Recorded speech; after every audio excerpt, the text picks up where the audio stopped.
আলাইকুম রহমতুল্লাহ। রমাজানের শুভেচ্ছা। যেহেতু রমজান মাস আসছে, আলহামদুলিল্লাহ আমরা সকলেই আল্লাহ তাআলার ইবাদত করতে চাই, সন্তুষ্টি অর্জন করতে চাই, ক্ষমা দয়া রহমত পেতে চাই। পুরো রমজান আল্লাহ সুবহানাহু ওয়া তাআলার দয়া ও রহমত ক্ষমা দিয়ে পরিপূর্ণ।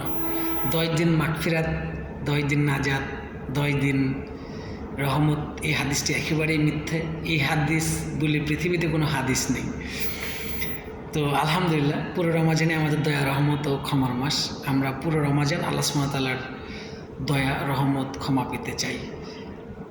আমরা আল্লাহ সুবহানাহু ওয়া তাআলার সন্তুষ্টি অর্জনের মাধ্যমেই, ইবাদতের মাধ্যমেই, আল্লাহ রাসূলের সুন্নাহকে মেনেই এটা অবশ্যই পেতে চাই। আলহামদুলিল্লাহ, সূর্য ডোবার সাথে সাথেই ইফতার করার প্রস্তুতি নেব ইনশাআল্লাহ। আজানের অপেক্ষায় থাকবো না, যেহেতু বাংলাদেশে 1-1.5 মিনিট পরেই আজান হয় সূর্য ডোবার। তো আলহামদুলিল্লাহ, অবশ্যই আমরা সূর্য ডুবলেই সঙ্গে সঙ্গে ইফতার করবো ইনশাআল্লাহ। আল্লাহ রাসূলের পক্ষ থেকে স্পষ্ট সহিহ হাদিস যে তোমরা সাহারি খাও দেরিতে, ইফতার করো সূর্য ডোবার সাথে সাথে। দেরিতে ইফতার করে ইহুদি খ্রিস্টানরা, স্পষ্ট হাদিস। পাশাপাশি যেহেতু রমজান মাস নেকির মাস, তো লাইলাতুল কদরকে অবশ্যই আমাদের তালাশ করতে হবে ইনশাআল্লাহ। আল্লাহ রাসূলের পক্ষ থেকে স্পষ্ট সহিহ হাদিস, তোমরা লাইলাতুল কদরকে তালাশ করো রাতের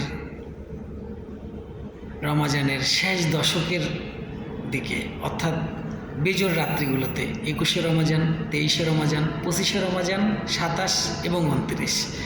এই রমজান বেজোর রাত্রিগুলোতে লাইলাতুল কদরকে আল্লাহ সুবহানাহু ওয়া তাআলার, আল্লাহর রাসূলের পক্ষ থেকে স্পষ্ট সহিহ হাদিস।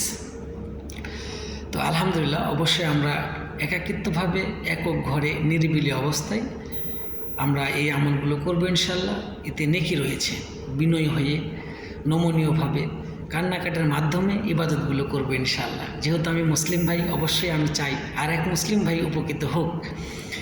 তো আর এই হাদিসগুলো আমি নিজেও পড়ছি আলহামদুলিল্লাহ। সময়ের গতিতে একসময় আমার বাসায় যে হাদিস গ্রন্থগুলো রয়েছে তুলে ধরবো ইনশাআল্লাহ।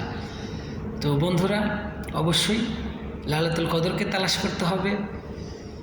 21শে রমজান, 23শে রমজান, 25শে রমজান, 27 এবং 29।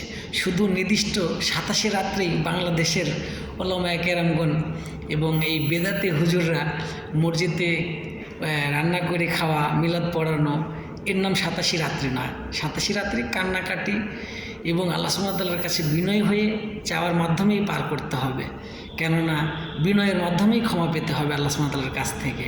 অতএব আসুন আমরা সকলেই বেজোর রাত্রিগুলোতে আল্লাহ সুবহানাহু ওয়া তাআলার নৈকট্যের আশায়, দয়া রহমতের আশায়, ক্ষমার আশায় ইবাদত করে থাকবো ইনশাআল্লাহ। আসসালামু আলাইকুম রহমতুল্লাহ। জাযাকাল্লাহু খায়রান।